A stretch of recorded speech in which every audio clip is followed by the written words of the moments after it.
In England, an artist named Mark wakes up early in the morning when he hears his neighbor Enid calling out his name through the wall. She says that something is going on out there.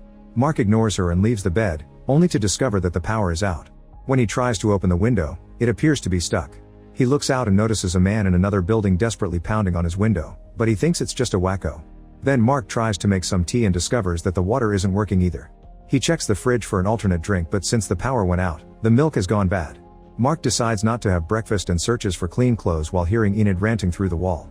His alarm didn't ring either because of the lack of power, so Mark realizes he's late.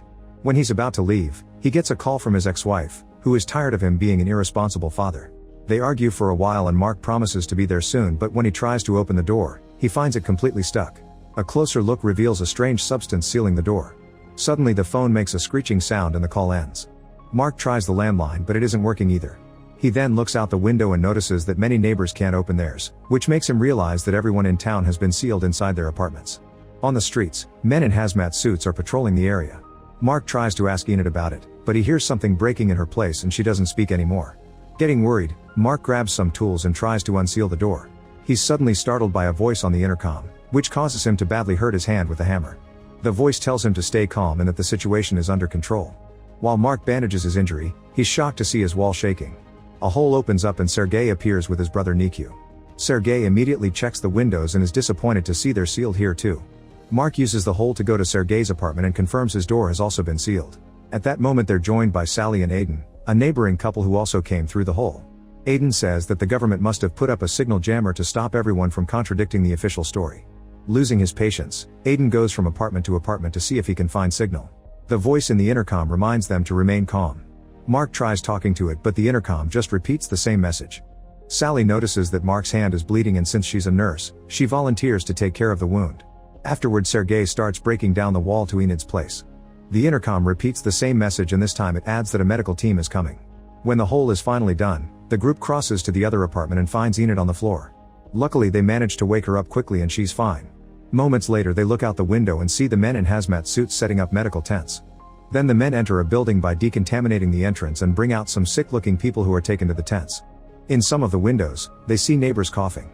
Sergei thinks it's terrorists and Aiden mocks him, causing him to get aggressive. When the intercom speaks again, it says that there's been a gas leak in the area. Aiden is trying to light her cigarette, so Mark immediately takes the lighter away. Aiden thinks the gas leak is a lie and Mark agrees.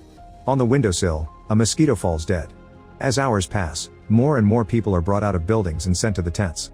One of the evacuated men tries to use the chance to run away, but he's immediately shot in the head. All the neighbors at the windows look away in horror while the man's family outside freaks out.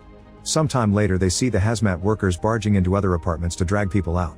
Mark thinks they need to escape before they come for them too and most of the group agrees, although Aiden is scared of the sniper.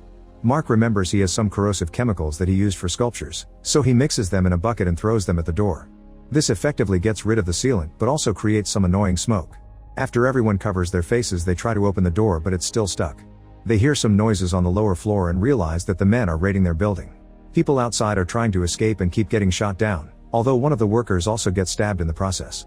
The group decides to try the door again and this time they finally manage to open it. They discuss how to proceed only to realize that Nikyu is missing. While everyone starts searching the apartments, Nikyu is hidden in the vents and watching how a neighbor is arguing with the hazmat workers because they want to sedate her. Suddenly the woman collapses and the men realize she's level 3, so they'll abandon her there and reseal the apartment. At that moment Sergei finally finds Nikyu and throws down some sheets to pull him out. However, Nikyu can't grab them because the workers hear the noise and immediately take the boy away. Sergei and Mark rush downstairs and Sergei starts beating a man up with a bat. By the time Mark stops him, the guy is already dead.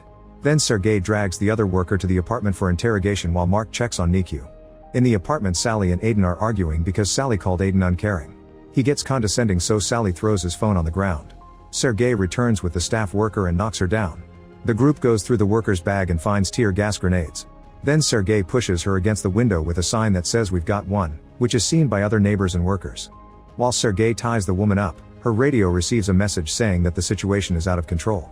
Mark tries to talk to the man on the radio but he refuses to speak to a civilian and asks for his co-worker. When Mark is about to give the radio to the woman, Sergei snatches it from him and demands an explanation. Suddenly lots of yelling can be heard on the radio and the communication ends. Mark talks gently to the woman and she introduces herself as Hazel. She swears that her people are here to help and have only brought weapons for self-defense since many locals aren't taking the situation well. When Mark tries to remove the hazmat suit, she freaks out and pushes his hands away. He concludes she's protecting herself from them. Hazel explains that a month ago a strange sickness appeared in the area. They tried to isolate it, but it spread very quickly. It's all being kept secret to avoid widespread panic, which would only make things worse. The virus starts in the throat by making it difficult to breathe or speak. The next stage is loss of sight, and lastly the vital organs shut down one by one. Scientists have been looking for a cure to no avail. Suddenly a frustrated Sergei cuts the hazmat suit and Hazel immediately takes out an injection that Sergei steals from her. Hazel admits there's a vaccine, but it's still a prototype, so she isn't sure if it'll work. The best thing they can do for now is stay inside. In the evening, the group is still discussing what to do with the vaccine. They consider sharing it, but the dosage is too low. While everyone is chatting, Hazel manages to free her hands and tries to run away, but Sergei quickly catches her and throws her to the ground. The others immediately pull him back to stop him from getting violent, and in the struggle, Sergei accidentally slaps Nikyu, making him cry. Hours continue to pass and Aiden keeps trying the radio to no avail. He wants to get tested, so Hazel reveals that her dead colleague had a testing kit. The group is surprised to see no hazmat staff outside when suddenly an angry mob comes out of a building. They look up at their window and the group realizes the mob is coming for Hazel. The intercom starts ringing and Mark answers it to hear a man explain that his wife is sick and his daughter was taken, so he wants to talk to the prisoner to ask where the vaccines are. Mark tells him that Hazel knows nothing, but the man doesn't believe him, so Mark says he should ask the other staff members. The guy confesses they did capture one, but he got killed, so Hazel is the only worker left. The crowd wants to get inside this building, but the group says no because they don't want to get infected, and Sergei breaks the intercom. Then loud noises can be heard outside indicating that the angry mob is breaking in. Sergei grabs Hazel and starts dragging her, intending to throw her to the crowd. However, Hazel says that if he does that, she'll tell the crowd that they're hiding a vaccine. Hearing the mob getting closer, Sergei, Mark, and Sally drag one of Mark's heavy sculptures to the corridor to block the door. Meanwhile, Hazel manipulates Aiden by telling him she knows where to find a checkpoint with more vaccines, convincing him to leave with her. However, Enid and Nikyu return to the room, so for now they'll have to wait. In the corridor, the crowd reaches the door and stands pounding on it. Sally tries to make them see reason, but a man breaks the window and a shard of glass slashes her neck. Sergei throws a tear gas grenade through the hole, so the mob panics and leaves. Mark and Sergei bring Sally back to the apartment and the group frees Hazel so she can help her. Hazel tries everything she can, but unfortunately Sally has already lost too much blood and she dies. Aiden has a breakdown and runs to another room. After wrapping Sally's body in sheets, the group realizes that Aiden is missing. It turns out he's taken Hazel's hazmat suit and repaired it with tape to leave the apartment. In the privacy of the corridor, he uses the vaccine on himself.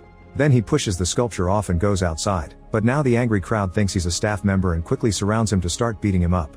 Suddenly the sniper shoots a few times in the air and the crowd runs away. After some hesitation, the sniper shoots Aiden down. More hours pass and the group is losing their minds. Mark destroys all the pictures of his family and Sergei won't stop drinking. When they hear some noise outside, Sergei opens the door just enough to peek and notices that the crowd is coming. Mark pushes Nikyu and Enid into the other apartment and then tries to free Hazel. However, Sergei doesn't want her to come with them, so he knocks Sergei out with his bat before leaving. When Mark wakes up, he's alone in the apartment. He looks out the window and discovers that more workers in hazmat suits have arrived and are connecting their truck to a building to release poisonous gas. In the neighboring apartment, the others put on masks and try to leave, but Sergei is suddenly tackled by a furious Mark. Enid has to convince him not to kill him. At that moment the gas starts coming through the vents, so Mark says they have to go up to get clean air. On their way to the stairs, they see Hazel's dead body with the sign on her lap. A neighbor startles Sergei from behind and Sergei immediately beats him up. The other residents surround him and Sergei begs for help, but Mark knows he can't fight them all and leaves with Nikyu and Enid. As the crowd drags Sergei away, Mark locks the door using a metal rod. The trio discovers that the door to the roof is also locked, so Mark starts hitting the lock with a tool until he breaks it. They take the last ladder and finally make it to the roof to breathe fresh air before the gas could reach them. No snipers react to their presence, so they guess they left to avoid the poison. The trio decides to sleep on the roof, cuddling each other for warmth. In the morning, Mark wakes up and is devastated to find Enid dead. Then he tells Nikyu to keep his eyes closed and carries him downstairs, seeing lots of bodies on his way down. Eventually they make it to the tent outside, but there's nobody around. At that moment they hear an announcement asking people to stay inside, and anyone found on the streets will be treated as an infection risk. Mark puts on a hazmat suit and leaves with Nikyu without suspicion. Suddenly a neighbor surprises them from behind and captures Nikyu, threatening him with a glass shard. Nikyu hits the guy to free himself, so the man jumps on Mark to stab him instead. Mark manages to bring the guy down at the same time.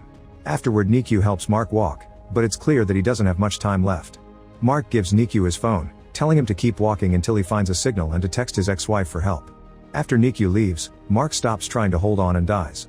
Soon 2 men in hazmat suits appear behind Nikyu and inject him with a sedative. Sometime later Nikyu wakes up in a tent full of kids. The staff members assure him that everything will be fine and Nikyu wonders if he should send the text. Make sure to subscribe and turn on notifications so you can watch more videos like this. Thanks for watching.